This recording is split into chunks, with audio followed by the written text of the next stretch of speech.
जय सिया राम मित्रों, श्री राधे राधे। मित्रों, जिन जातकों की कुंडली में शनि और चंद्र की युति हो, 12 भावों में से किसी भी भाव में हो, 12 राशियों में से किसी भी राशि में हो, अनिष्टकारी फल निश्चित ही प्रदान करती है। जातक के जीवन से सभी सुखों को छीन लेती है। ये कब छीनना प्रारंभ करेगी? क्या इसकी शांति का कोई उपाय है? बिल्कुल है मित्रों, बतलाएंगे आपको। दुख दारिद्र मिटाने वाला ये उपाय, चंद्रमा और शनि की शांति करने वाला ये उपाय, सुखों को बढ़ाने वाला उपाय, और बहुत खास बात ये मित्रों कि पितर दोष का समापन भी इस उपाय से होता है। प्रिय मित्रों, सभी सुख देने वाले ग्रह है चंद्रमा।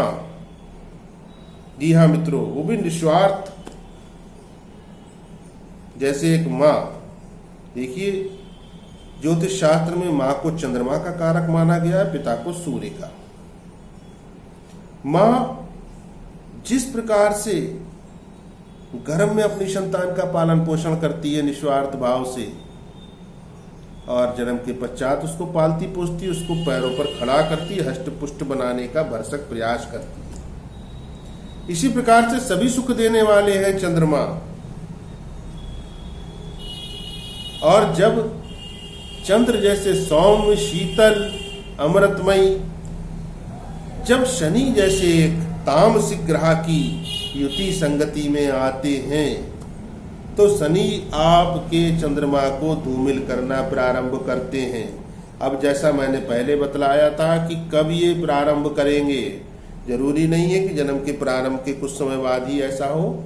जब किसी जातक पर अशुभ शनि की महादशा, उनकी अंतरदशा, शनि की साढ़े साती, शनि की ढैया चालू होती है, या फिर चंद्रमा की महादशा चालू हो,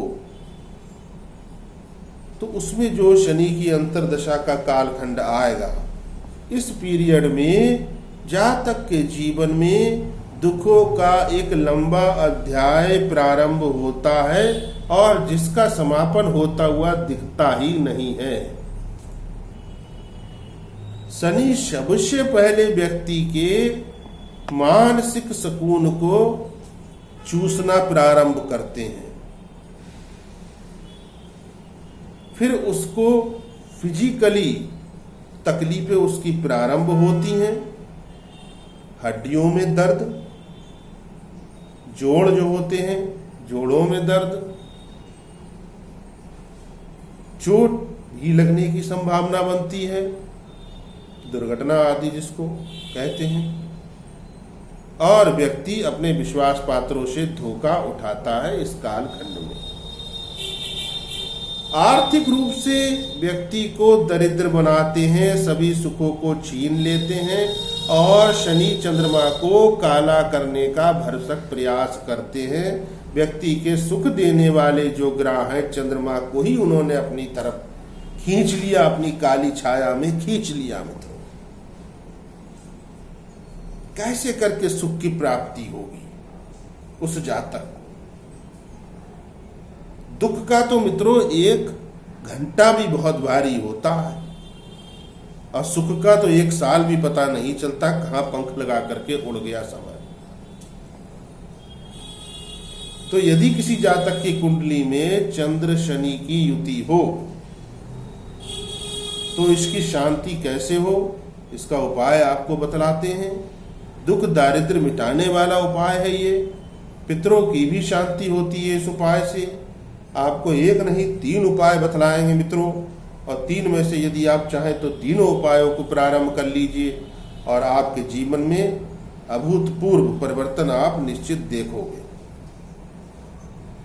ये शनि वाले जो उपाय हैं मित्रों, ये युति वाले लोग भी करें जिनकी कुंडली में शनि चंद्र की युति है, और वैसे लोग भी करें जिनके ऊपर शनि की साढ़े साती ढैया आदि चल रही है।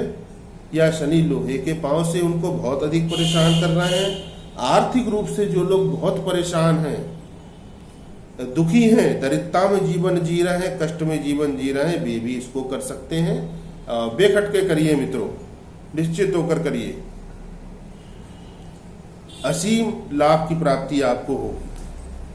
तो देखिए, सबसे पहला तो ऐसा आपको करना है कि शनिवार से शुरू करें, चाहे सोमवार से, किसी भी दिन से करें। प्रातःकाल आप कच्चे दूध थोड़ा सा ले लीजिए, किसी लोटे में जल में कच्चा दूध डाल लीजिए, थोड़ा सा डाल लीजिए, 1-2 चम्मच, और उसमें काले तिल और चीनी डाल करके आप शिवलिंग पर अभिषेक करिए। बहुत अच्छा इसका रिजल्ट आता है। यदि आपके पास कच्चे दूध की व्यवस्था ना हो तो आप जल में काले तिल और मीठा यानी चीनी डाल करके वो भी शिवलिंग पर अभिषेक आप उसका करते रहिए, प्रतिदिन करिए और देखिए फिर इसका परिणाम। आपको दूसरा काम क्या करना है, शनिवार के शनिवार करना है आपको उड़द की दाल की खिचड़ी बनवानी है, काली दाल की खिचड़ी चावल की जो बनती है वो बनवानी है, और उसमें नमक तो पड़ेगा ही, थोड़ी चीनी पड़ेगी उसमें मित्रों, और देसी घी अवश्य पड़ेगा, और वो आपको कौओं को खिलानी है।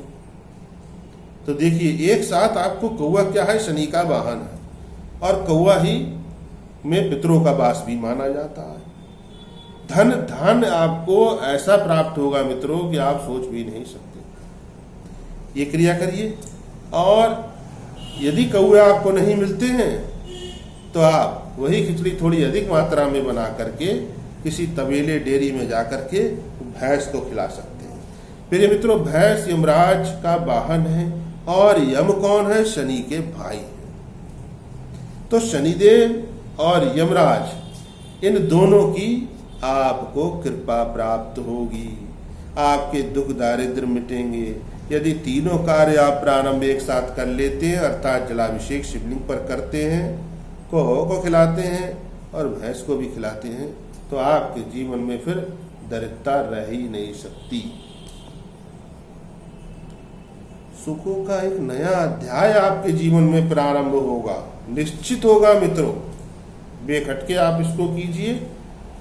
मैं आचार्य आशीष शास्त्री आपकी सेवा में अनवरत। दोस्तों, कुछ समझ में आई हो बात तो वीडियो को लाइक अवश्य कर दीजिए। चैनल पर पहली बार हो, सब्सक्राइब का बटन दबाना ना भूलें, और वीडियो को अधिक से अधिक शेयर कीजिए। कमेंट बॉक्स में आकर के आप पूछ सकते हैं जो आप पूछना चाहें। जय सिया राम।